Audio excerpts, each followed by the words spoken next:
अस्सलाम वालेकुम दोस्तों, कैसे हो आप सब लोग। तो ये है वलीमे वाला दिन। तो है ना, इस तरीके से यहाँ पे डेकोरेशन किया गया था और दुल्हने भी तैयार होकर स्टेज पे आ गई और मंडप भी बन गया, लेकिन अभी खाना शुरू नहीं हुआ है। तो अभी है ना, मंडप तो है ना उन्होंने खेत में ही बांधा था, क्योंकि उनकी बहुत बड़ी बड़ी जगह है खुली हुई, तो वहीं पर ये मंडप लगा लेते हैं। तो है ना, ये खुला होने की वजह से यहाँ हवा तो चल रही थी, लेकिन इतनी ज़्यादा तपिश हो रही थी ना, यहाँ भाप बहुत ज़्यादा बन रही थी कि आज यहाँ पे ना बहुत पानी गिरने वाला है रात के टाइम। तो हमने खाना खाया और बच्चों को बहुत ज़्यादा गर्मी हो रही थी, तो इसलिए हम वापस है ना घर में चले गए थे। हम ज़्यादा देर मंडप में नहीं रुके, क्योंकि बच्चे ना बहुत परेशान हो रहे थे।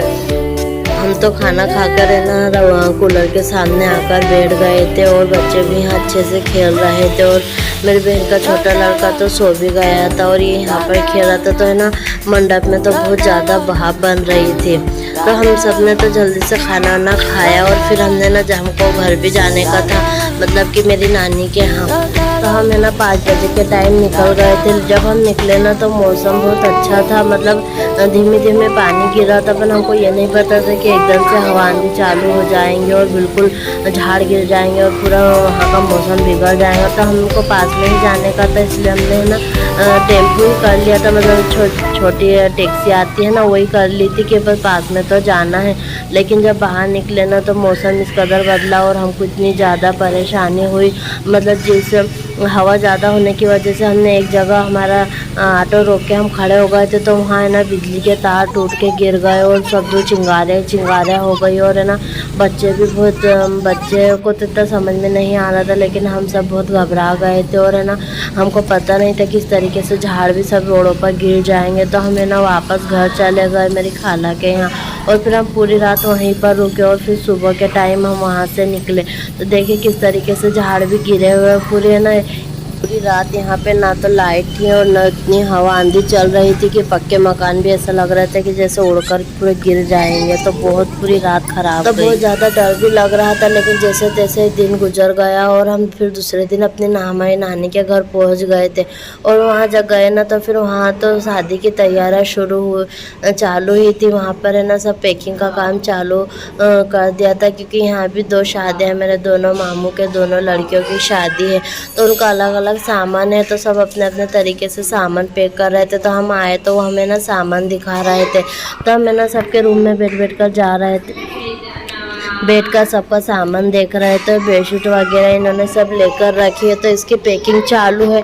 तो उन्होंने कहा कि हम रख देंगे, इससे पहले आप सब सामान देख लो। तो हमें सब सामान दिखा रहे थे। तो सामान तो इन्होंने बहुत अच्छा ख़रीदा है और यही बुरहानपुर से ही सब खरीदी वो करते हैं, क्योंकि बुरहानपुरी सिटी उनके सबसे पास पड़ती है, तो ज़्यादातर खरीदी उनकी सब बुरहानपुर की ही रहती है।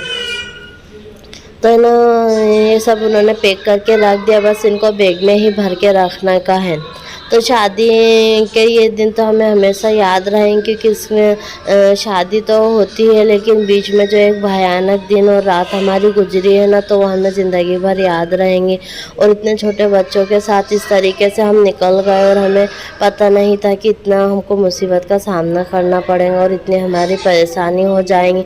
हम बड़े तो हम चाहते तो हम ऑटो नहीं रोकते और सीधे यहाँ आ जाते, लेकिन है ना बस यही डर था कि अगर रास्ते में और ज़्यादा तूफान बढ़ गया या रास्ते में रोड पर झाड़ गिरे हुए होंगे, तो फिर हमें इतनी दूर से वापस आना होगा। इसलिए हमें ना बस थोड़ी ही दूर जाकर हम वापस पलट गए थे।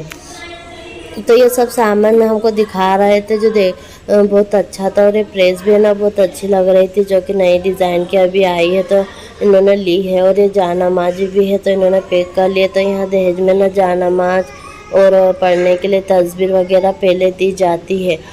तो ये मेरे मामू का रूम है, तो है ना यहीं पर उनका छोटा सा किचन भी बना हुआ है। और इस तरीके से सूट भी है ना इन्होंने पॉलीथीन में पैक कर लिए है। पहले तो है ना सारा सामान दहेज जो भी होता था ना सब बाहर बैठकर जमाते थे, लेकिन अब तो वो सब सिस्टम ख़त्म हो गया है। अब तो डायरेक्ट सब पैकिंग कर लेते हैं और फिर बॉक्स वगैरह बना कर रख देते हैं, तो कुछ भी सामान देखने में नहीं आता है। तो हम लोग पहले आए हैं तो हमें सामान देखने को मिल रहा है, लेकिन बाकी मेहमानों को तो ये सब नहीं देखने को मिलता है। तो पहले जो होता था कि सब सामान सजा कर रखते थे ना, तो वो भी अच्छा होता था, क्योंकि क्या होता था उससे जो सामान सभी को दिख जाता था। लेकिन अब उसमें ना थोड़ा थोड़ी बहुत होती थी, क्योंकि जब विदाई होती है ना तो फिर उस टाइम सब फटाफट भरते हैं तो बहुत सामान का तोड़ फोड़ हो जाती है। तो मेरे दो मामू की दोनों लड़कियों की शादी है ना, तो इसलिए दहेज जो सामान भी सब कुछ डबल डबल ही आया है और सामान भी सब पैकिंग भी डबल ही चल रही है। तो ये गांव की जो शादियां होती है ना, ये बहुत सुकून वाली होती है और बहुत देखने में भी अच्छी लगती है। और हम तो मेहमान बनकर आते हैं, तो हमारा तो काम बस देखने ही देखने का होता है। बस खाना पीना खाओ पियो और फिर बस इन सब चीज़ों को देखते रहो। तो खाने में आज रस रोटी और गोश्त मांडे बने थे, तो हमने आज खाने में यही खाया। तो ज़्यादातर हमारा मेरी नानी के घर है ना यही बनता है। और सुबह की चाय भी हम सब मिलकर ही बैठकर पी लेते हैं, क्योंकि मेरी दोनों बहनें भी आई हुई, मेरी मम्मी भी आए और मेरा भाई भी, तो हम सब मिलकर है ना एक साथ ही सुबह की चाय पी लेते हैं। तो सबके साथ चाय पीने में बहुत अच्छा लगता है। तो ये जो पल होते हैं ना, ये बाद में याद आते हैं। तो मेरी खाला के घर जो कपड़े हमने पहने थे ना, तो वो सब बहुत सारे जमा हो गए थे। तो यहाँ तो फुल ऑटोमेटिक वॉशिंग मशीन है, तो उसमें सब कपड़े तो धुल गए थे लेकिन जो रेशम के कपड़े थे हल्के वर्क वाले, तो वो सब है ना हाथ से धोने के थे। तो फिर मैंने कहा कि मैं ही बैठकर धो लेती हूँ। और यहाँ बैठकर धोने में बहुत मज़ा आता है, क्योंकि है ना पूरा खुला पूरा वॉशिंग एरिया बना हुआ है। तो यहाँ पे ना हमेशा नल चलते रहते हैं, तो पानी की तो कोई कमी नहीं होती। तो यहाँ कपड़े है ना बहुत अच्छे से धुल जाते हैं।